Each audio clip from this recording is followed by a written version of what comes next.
Métamorphose du mode de consommation dans les grandes surfaces. Déambuler dans les rayons, puis patienter à la caisse est devenu une corvée dont se passent de plus en plus de clients.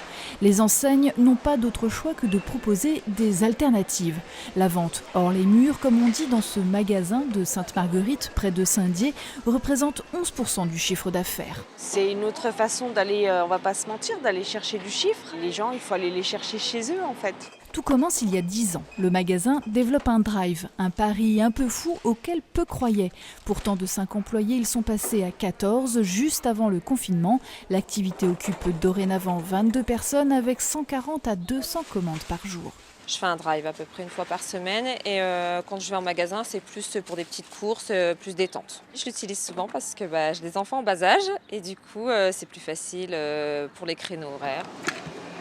Pour répondre aux demandes, en coulisses, on s'affaire. Scanette à la main, des employés préparent les commandes.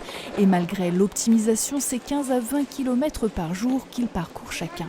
On lance une ramasse avec par exemple 5-6 commandes et après on se répartit. Donc il y en a un qui prend liquide épicerie en général, l'autre crèmerie, PFI, donc tout ce qui est jambon, salade composée et compagnie. Nous, on a une particularité, c'est-à-dire que toutes les commandes qui vont être passées la nuit, pour le lendemain, une grande partie va être préparée la nuit, justement par mes collègues qui font le remplissage. Le drive a le vent en poupe, plus 63% en 2019, plus 94% en 2020, plus 13% en 2021. Avec la pandémie, la livraison à domicile a aussi évolué.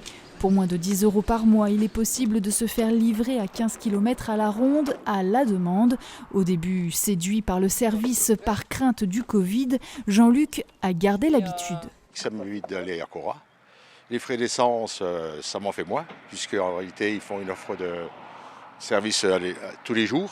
Il suffit de payer un abonnement pour le mois, qui me revient moins cher. Ça fait longtemps que vous utilisez ce système de livraison? Un an à peu près que j'utilise ça, parce que j'ai aucun moyen de locomotion, et donc pour moi c'est plus pratique. C'est plus économique. On a aussi les personnes qui viennent en taxi ou en bus jusqu'au magasin, qui font leurs courses elles-mêmes dans le magasin. Et nous, on va récupérer les courses du magasin pour aller les livrer. 2 camionnettes se relaient pour livrer 20 à 30 personnes chaque jour, avec un panier moyen supérieur aux achats en magasin.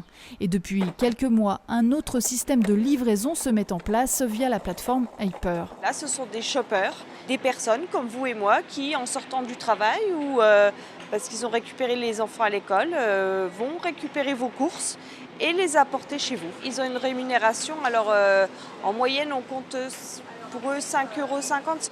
En développement aussi, les points de retrait dans des entreprises ou des boutiques dans des villages excentrés. Après l'avènement de l'hypermarché dans les années 70 et le recul des petits commerces, les grandes surfaces luttent à leur tour face à la montée en puissance de l'e-commerce. Les courses, un vrai reflet de la société.